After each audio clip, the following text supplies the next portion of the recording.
Hola, ¿qué tal? Bienvenidos a este espacio. Estamos aquí compartiendo algunas cosas muy interesantes con ustedes. Estoy con Pedro y queremos conversar, queremos hablar un poquito de lo que es la actualidad del mundo, sobre todo la actualidad del mundo cristiano. Y yo no sé, Pedro, de entrada en el tema, si te quisiera preguntar si tú crees que hay persecución hoy. Hay mucha persecución. Y antes de entrar a la persecución física, hay una persecución que es peor, que es la persecución de la fe. Mira cómo el diablo actúa esto, Didier. En la antigüedad, en la Edad Media, o incluso antes, cuando los primeros cristianos, que empezó a propagarse el cristianismo de una manera tremenda, el diablo que dijo, bueno, voy a atacar su cuerpo, voy a matarlo Físicamente, ¿no? Una físicamente, persecución física. exacto, una persecución física, y así mató a la fe. Pero dice el mismo Josefo que mientras mataba a un cristiano, su sangre se esparcía como si fuera semilla y aparecían 20 más. Y así hubo tortura, persecución, muerte. ¿Para qué? 18 persecuciones del Imperio Romano. Y después ahora el diablo, al ver que no le da la cuenta, cambia para la otra persecución, que es la persecución de la fe. Bueno, pues no te toca el cuerpo. ¿Y qué hace? Ataca tu fe, te siembra la duda, te siembra doctrinas que no convienen, que no te vienen bien, falacias espirituales, y entonces te desvía del camino. Mata tu fe y de esa forma mata la fe y el cuerpo. Pero aún así, yo estuve viendo aquí, Didier, dice que la Organización Mundial Puertas Abiertas dice que publicó su lista mundial de la persecución de este año, 2026, hasta donde vamos, y el informe indica que más de 388 millones de cristianos sufren altos niveles de persecución y discriminación por causa de su fe. Y es que nosotros podríamos pensar como que eso fue algo que pasó, ¿no? Ok, hubo persecuciones romanas que fueron muy duras, donde casi se quería exterminar el cristianismo por completo. Y esa sería la pregunta hoy, porque la mayoría de nosotros va a estar viendo este programa desde la comodidad de su casa, a la comodidad de su teléfono, y valdría la pena preguntarnos eso. Y ahorita con estos datos podemos empezar a pensar que en pleno siglo XXI, donde estamos, en un mundo aparentemente civilizado, el cristianismo todavía se persigue. Y desde la parte espiritual, pero es posible que encontremos noticias y antecedentes de persecuciones físicas, ¿no? Donde literalmente la gente está muriendo por Jesús. Así es. El caso es que hay muchos cristianos esperando a que llegue la persecución y no saben que ya está. Y acá en los Estados Unidos, en América, ha habido persecución. Mira, en Cuba hay persecución a la fe. En Nicaragua también. En Colombia, compadre. En Colombia se persigue, de algún modo u otro se restringen actividades religiosas. Eso es persecución. Que te estigmaticen por ser cristiano, eso es persecución también. Y eso lo podemos enfrentar de alguna manera en el trabajo, en la casa, con los amigos, con los compañeros. Yo quisiera preguntarme, en este marco de esta conversación, ¿por qué no hablamos de este lado del mundo casi de eso? O sea, ¿por qué nos cuesta tanto como abordar ese tema y asumir que sí hay persecución al cristianismo hoy en el mundo en el que vivimos? Lo hay. Y quizá no hay un despliegue mediático tan grande para este tipo de noticias. Es más fácil hablar como de los virus que están en los cruceros y este tipo de cosas. Pero ¿qué piensas tú? ¿Por qué casi no hablamos o nos cuesta tanto abordar este tema nosotros acá de este lado del mundo? Tremenda pregunta, brother. Tremenda pregunta. De este lado del mundo, primero hay más recursos. Hay más recursos. Mira, América es, desde el punto de vista de desarrollo, bueno, fíjate que Centroamérica nada más produce el 14% del alimento a nivel mundial. Fíjate eso. O sea, tenemos recursos.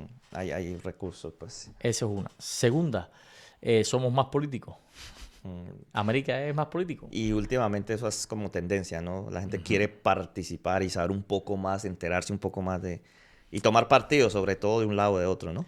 Exacto. Y parte del juego de la política es no hablar de la religión, sino usarla. Entonces, por eso ahí ves partidos políticos y no quiero meterme en política, aunque me gusta, me gusta saber de Es un política. tema también que a mí me apasiona. Yo creo que eventualmente habrá que hablarlo también, porque aquí queremos conversar cosas que están pasando, Exacto. las cosas que nos inquietan, que nos llegan en redes, esas noticias que se están comentando. Así que yo creo que eventualmente nos vamos a tener que meter en el tema. Mira, ¿crees que a los Castro le conviene que se hable de persecución religiosa? Claro que no. No.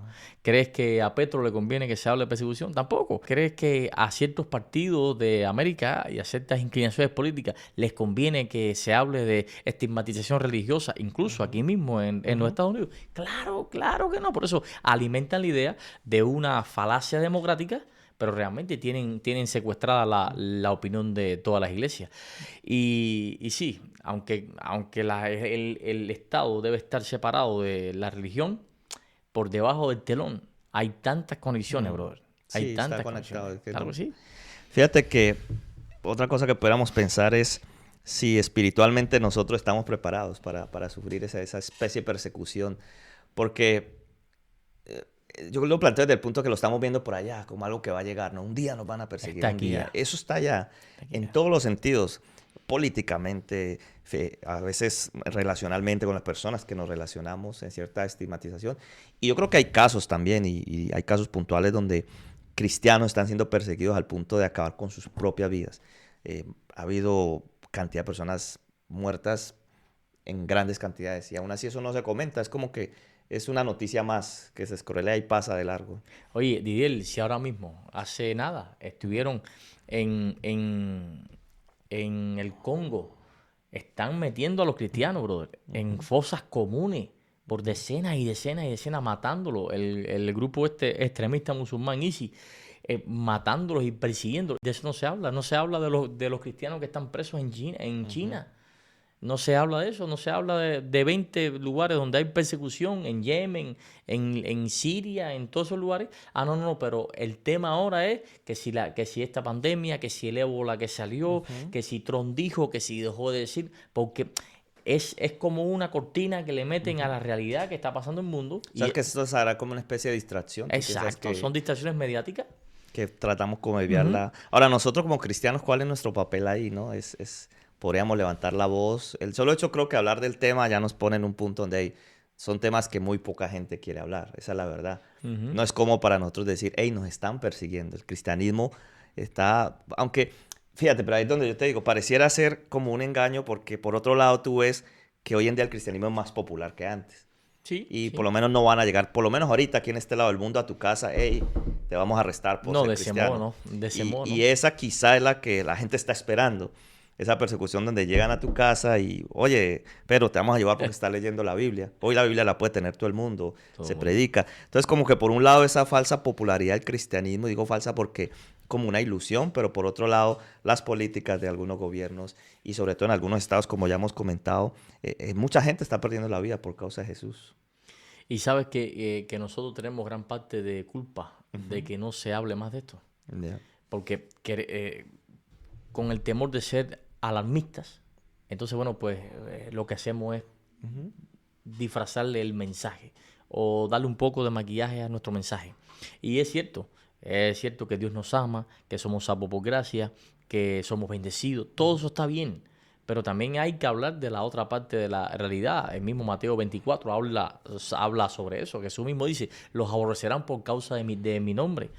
¿Entiendes? Entonces, los echarán a los jueces, a la cárcel, morirán. Entonces, parte de la realidad del cristianismo es precisamente persecución, muerte. Mm. Cuando lees, creo que está en Hebreos capítulo 11, verso a partir del 36, cuando habla de los otros, Ujú. dice, y otros, después que Pablo habla de la galería del hombre de fe, otros sufrieron persecución, muerte, desnudez, hambre, esto, aquello.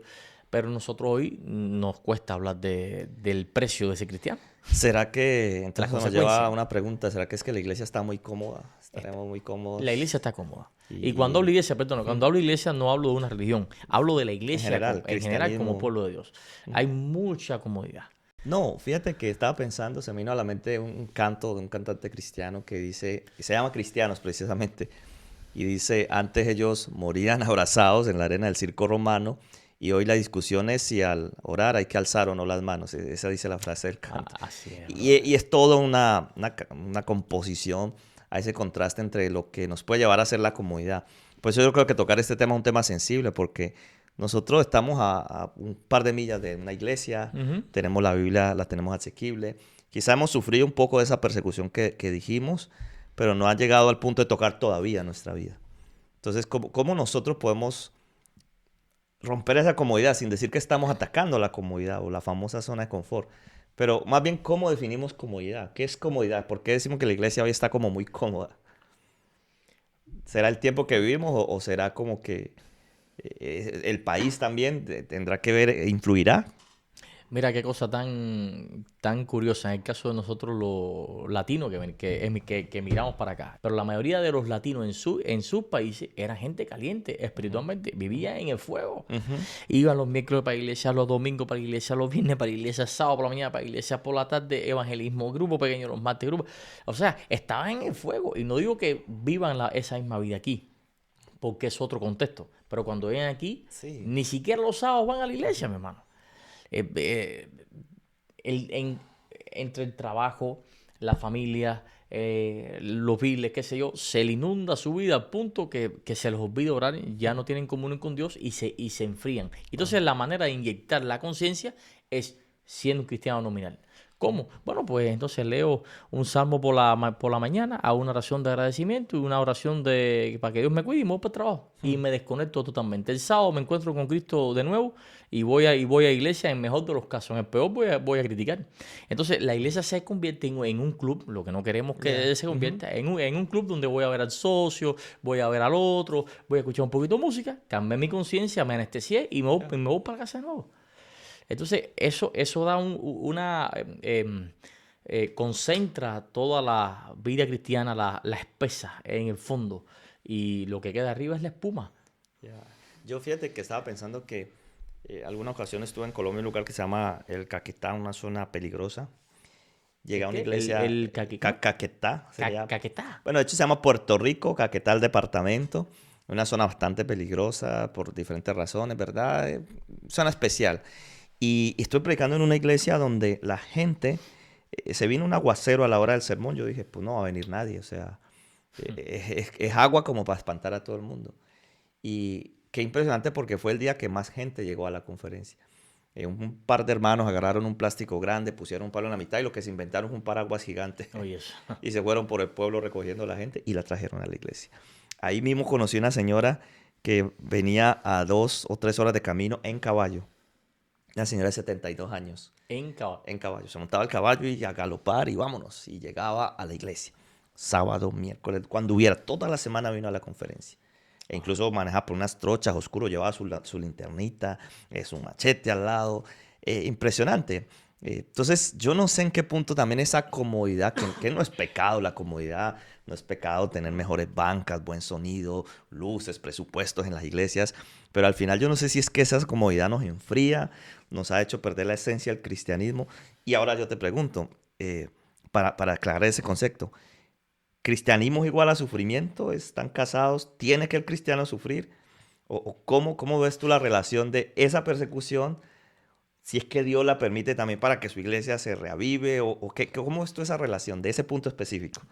Tremenda pregunta, porque esa pregunta tiene diferentes respuestas, ¿no? Sí, sí, sí. Pero antes de responderte, quiero hablarte algo sobre eso. Mira, sobre lo que estabas hablando de esa comodidad, mujer, de la comodidad. Mira, el mayor avivamiento que hubo en Europa fue en medio de una crisis sanitaria. El mayor avivamiento que ocurrió en África fue en medio de grandes persecuciones. Más de 1 millón de gente se bautizaron. El mayor avivamiento que ha habido en Cuba fue en medio de esta época de dictadura castrista. Cuando, oye, yo conocí a un misionero que estuvo preso 36 veces, mi hermano, en Cuba. Y los que me están viendo de Cuba saben de quién estoy hablando, es de Pino Solo. 36 veces. ¿Cuál fue su delito? El hombre tiene un récord criminal, imagínate, peor que el Chapo Guzmán. Wow. ¿Tú sabes cuál fue su delito? Portar una Biblia y hablar de Cristo por las calles. Eso es persecución. Bueno, el mayor avivamiento que hubo en Cuba ha sido durante la época de grandes persecuciones. Y así pasa en todas partes, en todas las culturas. Yo no sé qué pasa. Que cuando tenemos una buena cuenta bancaria, un buen estado crediticio, oramos para que Dios nos bendiga en el negocio, Dios nos bendice, oramos por una buena mujer, Dios nos da la buena mujer, oramos por un buen... Bueno, cuando todo va bien, se nos olvida Dios, nos ocupamos tanto en preservar las bendiciones que Dios nos dio, que nos olvidamos del Dios que nos dio la bendición. ¿Okay? Bien, eso cerrando ese tema por mi parte. Y en la pregunta que me hiciste, ¿cuál era? Repítemela. Sí, esa comodidad es lo que nos ha hecho como enfriar, como olvidarnos. Que si cristianismo es sinónimo de sufrimiento. Ajá, sí, o sea, nos enfriamos y entonces como no tenemos esa persecución, entonces la pregunta más al fondo es, ¿el sufrimiento tiene que estar incluido en el cristianismo? o pudiera la iglesia en medio de esa comunidad servirle también a Dios, porque este es un tiempo donde están las dos cosas. Por eso estamos analizando algunas noticias. Por un lado hay lugares donde se están persiguiendo a los cristianos, pero la mayoría de nosotros que estamos viendo esto no nos ha tocado una persecución así. Entonces, cristianismo igual a sufrimiento, o sufrimiento es necesario el sufrimiento en el cristianismo para que pueda la iglesia reavivarse. Bueno, yo soy de los que pienso que si llevas una vida cristiana y todo te va perfecto, o sea, todo te va bien, posiblemente, o sea, si no te encuentras con el diablo de frente, posiblemente vas en el mismo sentido de él. Esa es una, ¿entiendes? Sí, sí, sí. Siempre que la iglesia levanta a Cristo, siempre que una persona intente levantar a Cristo en su vida, que Hay una iglesia, oposición. hay oposición, hay problemas. O sea, si todo está muy cómodo y todo está muy bien, cuidado. No digo que para ser cristiano que sea sufrido. Ajá. Pero fíjate, cuando estudias la historia de la iglesia, del cristianismo, desde sus inicios hasta hoy, te das cuenta que la iglesia tuvo que pasar por procesos duros para poder preservar sus principios. Ahora, Cristo mismo. Mira, Cristo, cuando fue bautizado en el Jordán, ¿para dónde lo llevó el Espíritu? Al desierto. ¿Para qué? A ser tentado. ¿Por qué? ¿Tú sabes lo que es estar 40 días? Que Dios te mande a ayunar y orar 40 días en el desierto, con las fieras, dice Marco, creo que fue, que dice estaba con las fieras del desierto 40 días y 40 noches, pasando hambre, procurando la presencia de Dios. Y lo primero que se te presenta después de 40 días no es Dios, es el diablo. ¿Tú sabes lo que es? Bueno, pues eso aplícalo a la iglesia. La iglesia, cuando busca a Cristo, intenta levantar a Dios en su congregación, en su experiencia espiritual. Hay oposición. Hay oposición, pero dice que después que Cristo venció al diablo después de los 40 días, dice que ángeles le servían. Entonces ahí viene el tiempo de gloria. O sea, es en la crisis donde la iglesia tiene la oportunidad, primero, de ser purificada y segundo, de mostrar su carácter. Yo creo que viene siendo como un tema de naturaleza humana, ¿no? No debería serlo, pero yo creo que a nosotros venir a este mundo nos hemos acostumbrado muchas veces a aprender por los golpes o solo de la mala experiencia sacar lecciones, casi que de la enfermedad hacer cambios, de la quiebra financiera hacer reforma. Es como un tema también de naturaleza. Pero ahora que tú mencionaste, yo pensaba en las iglesias de Apocalipsis, las 7 cartas, y tú vas a ver que las iglesias que más sufrieron persecución son aquellas que el Señor también les dice, oye, sabes que en ti veo cosas buenas. Sin embargo, cuando bajaba la persecución, sobre todo los emperadores romanos, que fue una cosa terrible y quizá históricamente sería bonito conversarlo después, pues tú vas a ver cómo cuando baja la persecución, entonces baja la fe. Entonces por eso yo te preguntaba si hay correlación, y parece que sí, parece que en la comodidad solemos como olvidarnos de Dios. Aquí nosotros los que estamos en este país, tenemos la iglesia, la mayoría de nosotros a un par de millas, y hay un carro y hay gas para ponerle, pero aún así puede que nos cueste ir, nos parece un sacrificio demasiado grande ir a la iglesia un par de veces a la semana, qué sé yo, los cultos que se hacen entre semana. Entonces, nosotros estamos queriendo en esta conversación tener ese contraste, ¿no? Por un lado, reconocer que lastimosamente estamos viviendo una persecución muy callada de la cual no se habla, pero sí está haciendo el cristianismo en algunos lugares. Sí hay un intento de exterminio, de acabar con la raíz cristiana. Y por otro lado tenemos el otro extremo donde hay una comodidad extrema que nos lleva a enfriarnos un poco, ¿no? Y a vivir un cristianismo ahí como muy light. La iglesia, la peor iglesia del Apocalipsis es la iglesia de la Odisea. Yep. ¿Qué persecución tenía la iglesia de la Odisea? 0. y era la más próspera. Para que veas que hay veces que bendición de Dios equivale a prosperidad, pero hay veces que bendición de Dios no equivale a prosperidad. ¿Ok? Y fíjate, dice que era tibia, ni siquiera estaba fría, ojalá fuera fría. Dios prefiere lo frío antes que los tibios. Una comodidad. Ahí está una comodidad tremenda. Y lo peor es que se creía que no tenía necesidad de nada. ¿Cuántas iglesias hoy se creen que son la última Coca-Cola del desierto? La última botellita de agua del desierto.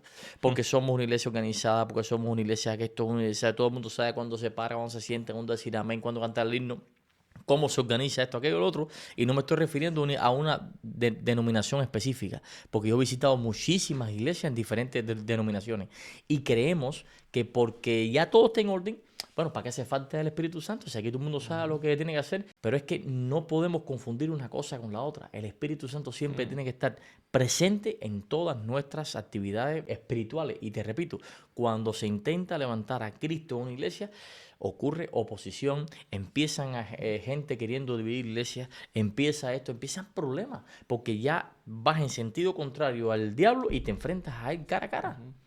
Y quizá nosotros muchas veces podemos tener miedo, ¿no? A que esa oposición que nos viene por causa de mantener un cristianismo, entonces preferiría uno como bajarse quizá, Sí. o como ocultarse y mejor, pues como decía alguien por ahí, si no quieres frustrarte, no hagas nada. Y esa será la manera de no frustrar. ¿Qué necesitamos como cristianos a la hora de pensar que vivir con Cristo puede generar persecución? ¿Cuál es la promesa de Dios? ¿Tú qué piensas? ¿Qué nos dice Dios? ¿Cuál es la seguridad que Dios nos da de no tener temor, sea lo que sea que pasemos? Lo primero que necesita un cristiano que acepta a Jesucristo, porque fíjate, hay cristianos que no han aceptado a Cristo. Por eso especifico, un cristiano que ha aceptado a Jesucristo, porque hay quien es cristiano por moda. Ajá. ¿Okay?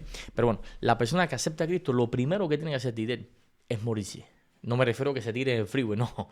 Es lo que dice Pablo en Romanos capítulo 8, que dice, por causa de ti somos muertos todo el tiempo, Perseguidos. contado como ovejas al matadero. Y cuando yo leía todo el capítulo 8 de Romanos, que es espectacular para dar ánimo, para dar fortaleza, que llegaba a ese versículo, yo lo saltaba. Me decía, "Oh, caramba, vienes arriba, y de repente tumbas todo el capítulo con esto que hay que morirse por Cristo". Ah, pero hasta que lo entendí. ¿Y sabes lo que está diciendo Pablo? Mira, en una guerra, para que un soldado sea efectivo, tiene que darse por muerto antes de ir a esa batalla. Tiene que decir, me morí. Entonces, esa es la única manera de hacer actos heroicos, de ir al frente de batalla, de cumplir misiones que nadie quiere cumplir, porque se dio por muerto. Su vida ya la dio por perdida. Entonces, es que hace cosas que nadie hace. Y del mismo modo, un cristiano, por eso dice Cristo, quien quiera seguirme puede mí, ¿qué? O sea, quien quiera preservar su vida la perderá. Por eso tienes que darte por muerto. Por muerto. Cristo sufrió desnudez, Cristo sufrió vergüenza, Cristo sufrió desaveniencia, estuvo desnudo en una cruz crucificado. Entonces nosotros no queremos pasar vergüenza, nosotros no queremos sufrir persecución y tampoco queremos morir. Lo primero que tiene que hacer un cristiano es darse por muerto para hacer de verdad cosas por Cristo. Amén. Eso. Oye, yo estaba pensando y me surgió una pregunta así de momento que quería preguntarte. Tú sabes que yo creo en el don del martirio también. Explícame eso. Yo creo que las personas que sufren martirio de alguna manera son tomadas por el Espíritu Santo. Porque no hay otra manera de dar la vida por Cristo si no está lleno del Espíritu Santo. Tipo Esteban, ¿no? Dice, y fueron abiertos los cielos. Él fijó sus ojos y aunque le llovieron piedras, él estuvo dispuesto. Pienso que humanamente nosotros no estamos capacitados para morir por Cristo. Exacto. Cuando hablo del don del martirio me refiero a que entiendo ya. Independientemente de la situación que vives, el Espíritu Santo viene a tu corazón para que, como en el caso de aquellos que fueron llevados a la hoguera en la Edad Media, algunos hay registros históricos de que morían cantando. ¿Quién puede cantar en medio de una hoguera? Nadie, excepto con el poder del Espíritu Santo. Entonces, lo resumo con una frase que escuché que decía así: para poder llegar un día a morir por Cristo, necesitas primero vivir por Él. Entonces, el vivir por Cristo yo creo que es lo que nos va a permitir en determinadas circunstancias, si llegase el caso, nosotros estar dispuestos a dar hasta nuestra vida por causa de Cristo, ¿no? Y tienes toda la razón. La única manera de dar la vida por causa de Cristo es habiendo conocido a ese Cristo por el cual tú estás dispuesto a morir. De hecho, la etimología de la palabra martirio viene la palabra martirio viene de una raíz griega que significa testimoniante. O sea, dar testimonio de alguien, de algo que viste.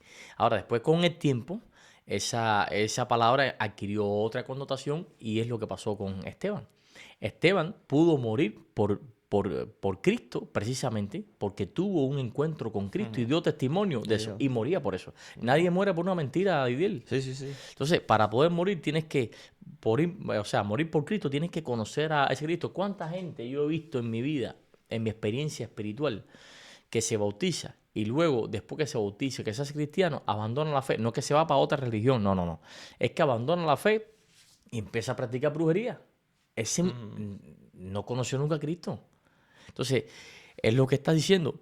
Para poder morir, Por Cristo hay que conocer a Cristo y esa es la única manera de recibir el don, como estaba hablando, el regalo del martirio. O sea, no la situación, sino la fortaleza para poder soportar aún en gozo la situación que estás viviendo. Estelar eso, que el don del martirio, nunca lo había escuchado. Sí. Y tú sabes que al final eso que tú estás mencionando es una de las cosas más fuertes, es uno de los argumentos más fuertes a favor de la veracidad de Cristo, de su existencia. Porque nadie muere por una mentira. Nadie muere, bro. Nadie. Y nadie, pues, suponiendo que el cristianismo fuera una conspiración, una mentira que se logró sostener a través de tantos años, ese es uno de los argumentos que quienes no creen no han podido tumbar. Te hago una pregunta. Te voy a hacer un mártir ahora.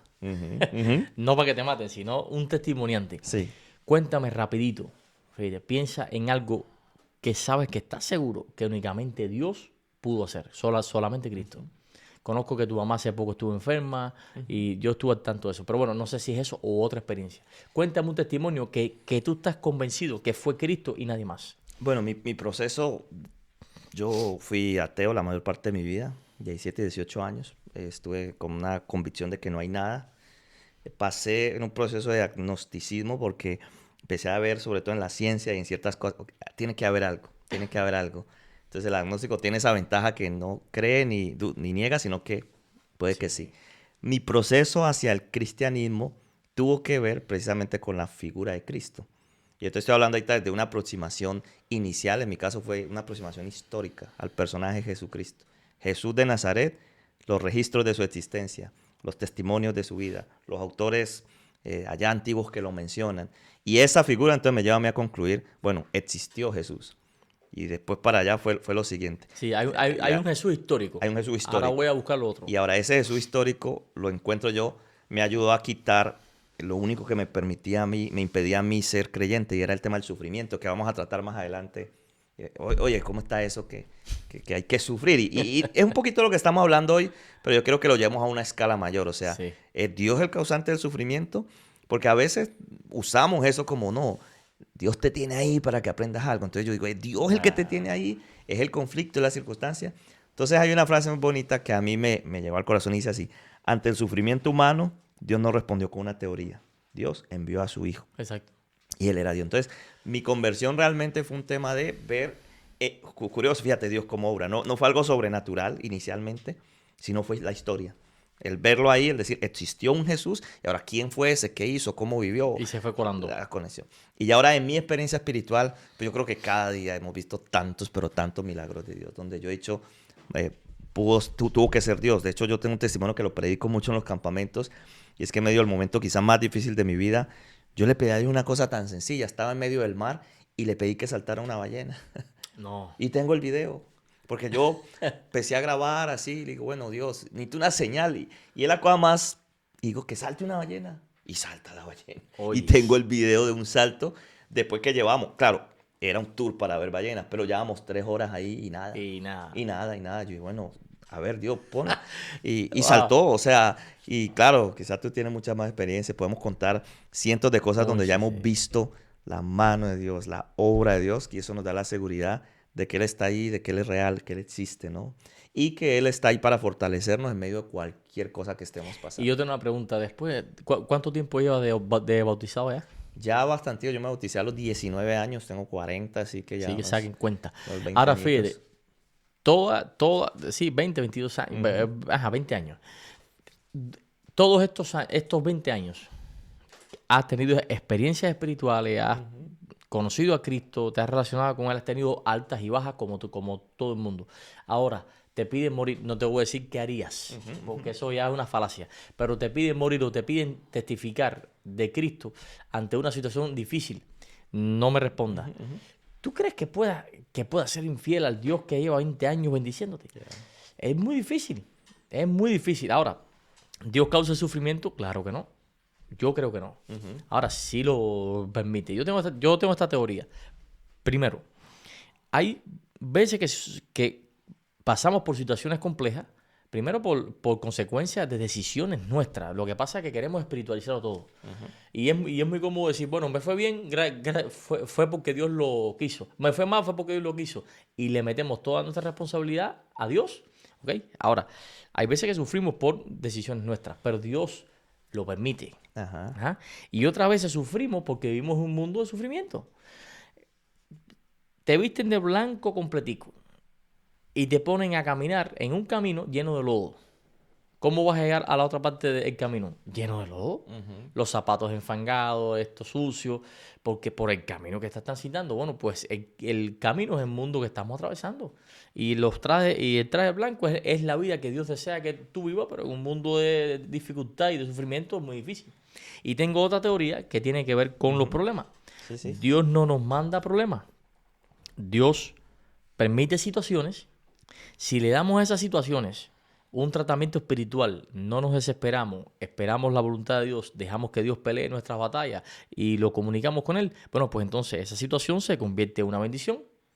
Si por el contrario, a esa situación no le damos el tratamiento espiritual, nos desesperamos, le damos paso a la ira, al enojo, a nuestras concepciones, bueno, pues entonces esa situación se convierte en un problema y ahí viene el sufrimiento. ¿Ves? Ahora, en ese sufrimiento, bueno, pues entonces Dios tiene la capacidad de que ese error o lo que sea que hayas cometido funcione finalmente para bien, porque ahí está Romanos 8:28. Él conoce el fin desde el principio, de manera que él sabía que iba a pasar esto contigo, y si él lo sabía, él tiene un plan para redimir eso. ¿Me entiendes? Y esa es la esperanza. Y bueno, y José también le pasó, ¿no? Y él le Ahí dice está a sus José. hermanos, ustedes pensaron, planearon mal.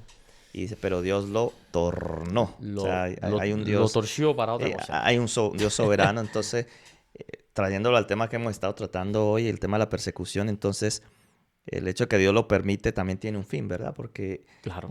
esa persecución, de alguna manera, creo que es un testimonio incontrovertible del poder de Dios. Y sirvió y ha servido como testimonio de por qué Dios existe, por qué es real para muchas generaciones. Así que en nuestros días también parte de esa persecución no deja de ser testimonio. O sea, estamos testificando de que hay un Dios real que aún así ha prometido, dice, no tengas miedo de lo que vas a padecer. Dice, el diablo echará a algunos de vosotros a las cárceles, tendréis tribulación, pero si eres fiel hasta la muerte, yo te haré la corona de la vida, ¿no? La corona de la vida. Entonces, ¿cómo podríamos cerrar de manera práctica para una persona que nos está escuchando? Tiene su trabajo, tiene su casa, va cómodo a la iglesia, no está enfrentando más que quizá lo que mencionamos, algún tipo de persecución, discriminación o lo que sea. Pero en la práctica, ¿se te ocurre algo que podemos hacer los que hoy decimos somos cristianos? Siendo que por lo menos en esta parte de la historia tenemos cierta ventaja y comodidad. Hablemos para esta parte del país, aquí estamos nosotros, ¿verdad? Quizás no está escuchando a alguien con otras circunstancias, pero ¿se te ocurre algo práctico para las personas que nos escuchan y dicen, ¿cómo puedo vivir mi cristianismo? No estoy siendo perseguido, por lo menos físicamente, tengo ciertas comodidades, ¿cómo puedo vivir ese cristianismo? ¿Qué se te ocurre? Te estoy tirando como los bateadores bolas. Sí, está buena, está buena. No, está bien, está bien. Lo que me vienen varias cosas a la mente. Primero, lo primero que yo recomiendo es que cuestiones todo lo que eres. Fíjate. De esa manera desaprendes lo que has mal aprendido. Ajá. Y comienza a inquietar tu mente para aprender nuevas cosas. Comienza a cuestionar tu estilo de vida cristiano. Si realmente estás dando todo por Cristo, porque Él lo dio todo por ti. Segundo, vincúlate en todas las cosas de la iglesia. Sé honesto con la Biblia, sé honesto contigo mismo. La hipocresía no es un don de Dios, es un don del diablo. Y es un mal de nuestros días, ¿no? Un mal de nuestros días. Mundo de la apariencia. Exacto, la cultura de la apariencia y sonrío y por dentro estoy comiéndome. Entonces, eso, cuestiona todo lo que eres, reconstruye tu vida de nuevo con Cristo y empieza a... Mira, ¿sabes una cosa? Hay un método para que leas más la Biblia constantemente y para que ores constantemente. Mira, ora cuando no tengas deseo de orar. Y cada vez que no tengas deseo de leer la Biblia, léela. Cuando no tengas deseo de ir a la iglesia, ve. ¿Viste? Cuando no tengas deseo de hacer una visita, hazla. ¿Por qué? Porque estás disciplinándote en disciplinas espirituales y estás creando un carácter fortalecido. Porque estamos en una sociedad, en una generación que se mueve por emociones. No se mueve por principio, ni por responsabilidad, ni por deber. Ay, no tengo deseo de la iglesia, pues no voy, pongo el streaming, pum, y ya, pero no es lo mismo. No tengo deseo ahora de leer la Biblia. Voy a entrar un minutico para ver quién me escribió y quién me escribió en redes sociales. Un minutico, cuando sea así, pasó 1 hora y media. No leíste la Biblia, tienes que irte para el trabajo. Entonces, no te puedes mover por emociones, tienes que moverte por disciplina. Por convicción, Por disciplina, ¿no? convicciones. Eso. Hay muchas cosas que puedo decirle a la gente para que viva un cristianismo práctico, pero figúrate, el tiempo es corto. Pero nada, y otra cosa práctica para evangelizar y para unirte a la misión es dando un like a este video. Sabes que cuando das un like a este video, el algoritmo lo asume y lo promueve, lo promociona a 20 personas más. Fíjate, le predicaste, le mandaste un tratado de social media a 20 personas más solamente con un like. Suscríbete. Amén. Y, oye, ven acá, Montico, porque nos están viendo con estos pullovers que dice el elegido. Cuéntame de eso. Bueno, Elegido es un proyecto que hemos lanzado con un par de amigos para enfatizar y crear un movimiento. Todos hemos sido elegidos para alguna cosa. Y esa falta de propósito es la que muchas veces nos hace caer en otras cosas. Quizá por aquí vamos a charlar, en algún momento conversar de depresión, de ansiedad, esos temas que nos están matando, ¿verdad? Pero yo creo que un poquito de antídoto es el hecho de saber que soy elegido por Dios. ¿Y para qué hace estas este cosas. movimiento? ¿Qué Nosotros lo que inicialmente estamos creando contenido. Hoy estamos haciendo este podcast juntos, que vamos a seguir trabajando. Hacemos Reel, hacemos TikTok, ese es el inicio. Pero queremos hacer otras cosas. Queremos crear guías de estudio de la Biblia. Queremos dar seminarios. Queremos ir a cierto lugar grande, claro. con un grupo misionero. ¿Y qué podemos hacer? Levantar. El año pasado estuvimos con 35 muchachos de Estados Unidos en Colombia, en una de las comunas más peligrosas, en Cali. Y lo más bonito es que los mismos de ahí nos cuidaban. Pastor, cuidado con el celular, me ponían 2 personas allá a cuidarme, caminaban conmigo, me acompañaban, o sea, nadie nos podía tocar. En medio de uno de los lugares que si tú entras por internet, lo hicieron los padres, hey, ¿dónde van los muchachos? Muchos se asustaron, ¿verdad? Pero fíjate lo bonito de la misión, o sea, vamos en el nombre. Este grupo de muchachos, yo no voy a ir en diciembre, va para Angola, en África, trabajar en un orfanato. Entonces queremos crear movimiento, como tú y yo lo estamos intentando. Queremos crear conciencia, queremos crear vida, porque creemos que Dios nos ha dado todo para servirle. Y que, como hablamos hoy, ¿por qué hablamos de persecución? Porque se está dando, no podemos ignorarla, ya lo dijimos. O sea, hay persecución. Está profetizado también. Está profetizado, hay cristianos muriendo en muchos lugares. Y aquellos quienes todavía no nos ha tocado, porque posiblemente nos toque, pues démoslo todo por Jesús. Ahorita, en la comodidad, para que cuando venga lo difícil, pues ya estamos más que entrenados para darlo todo por Él. Así que gracias, Pedro, gracias por compartir, gracias a usted. Si llegaste hasta esta parte del video, pues ya sigue el siguiente paso, suscríbete, Pedro Carriles, Didier Noriega, tenemos canales separados, pero ve a cada uno, dale like a este video donde lo estés viendo. Y bueno, vamos a compartir, vamos a crear movimiento, vamos a permitir que Jesús nos use en el medio de este mundo tan complicado. Así es, Didier. Gracias, brother, por compartir este tiempo juntos. Y gracias también a ustedes por compartir con nosotros. Yo no sé qué tiempo llevamos aquí hablando, pero ha sido de beneficio y de crecimiento. Que Dios te bendiga mucho. Nos vemos en el podcast de la semana que viene. Bendiciones.